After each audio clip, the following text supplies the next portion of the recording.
पुढे जाऊन येत्या बातमी नाशिकमधून आहे। आगामी सिंहस्थ कुंभमेळ्याच्या पार्श्वभूमीवरती नाशिकमध्ये तपोवनातील तब्बल 1700 झाडं तोडण्याचा प्रस्ताव महापालिकेने तयार केलाय। पण नाशिकच्या पर्यावरण प्रेमींनी झाडं तोडण्यास कडाडून विरोध केलाय। या संदर्भामध्ये अनेक पर्यावरण प्रेमींकडून झाडांच्या कत्तली संदर्भामध्ये हरकती घेण्यात आलेल्या होत्या आणि या हरकतींबाबत सुनावणी दरम्यान चांगलाच गोंधळ पाहायला मिळाला। बघूया।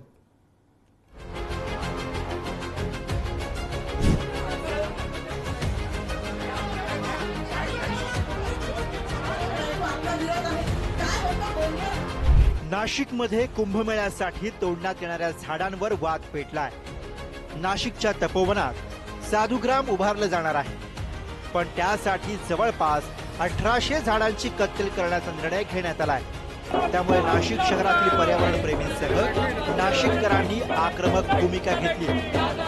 त्याच पार्श्वभूमीवर अनेक पर्यावरण प्रेमींकडून झाडांच्या कत्तलींसंदर्भात हरकती घेण्यात आल्या होत्या।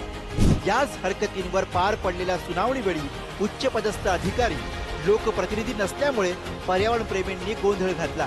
दरम्यान फांद्यांना जरी हात लावला तरी काश्मीर पासून कन्याकुमारी पर्यंत तरुण एकत्र होऊ आणि नेपाळ आणि श्रीलंका करू असा थेट इशारा देण्यात आला। आम्ही रस्त्यावर उतरू एकही झाडाची फांदी कापून दिली जाणार नाही। आम्ही नेपाळ करायला तयार आहे, नाही तर श्रीलंका व्हायला करायला तयार आहे।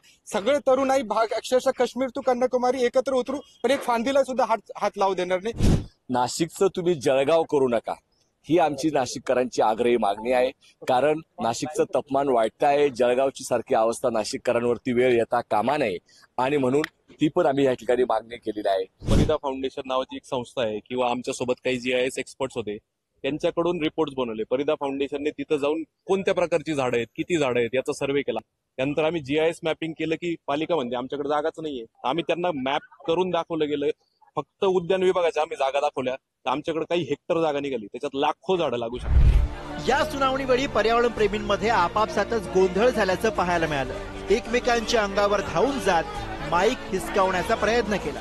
यानंतर काही जागरूक आणि सुजाण पर्यावरण प्रेमींनी वृक्षतोडी संदर्भात मुद्देसूद बाजू मांडली। ज्या वृक्षांची कत्तल केली जाणार आहे ती कोणती वृक्ष आहेत, कोणत्या प्रकारची आहेत, कुठल्या प्रजातींची झाडे आहेत या संदर्भातली माहिती घेतली आणि त्या झाडांची कत्तल करू नये अशा पद्धतीची भूमिका मांडली।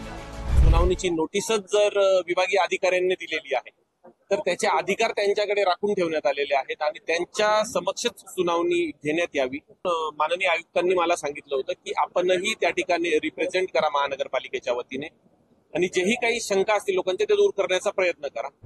अधिकारी वर्गांना सांगितले जसे ताडोबा पेंची व्याघ्र प्रकल्प आहे तशा प्रकारचे बिबट्यांसाठी सुद्धा प्रकल्प उभारा आणि तशा प्रकारचे त्यांना तिथे अधिवास सुकर होईल अशी यंत्रणा तयार करा।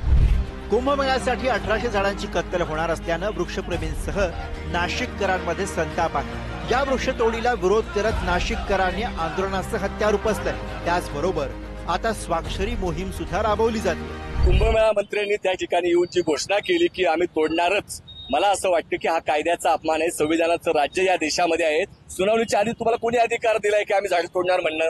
हे चुकीचं आहे, हे हुकुमशाही प्रवृत्ती आहे। त्यांनी नाशिकचं जळगाव करू नये।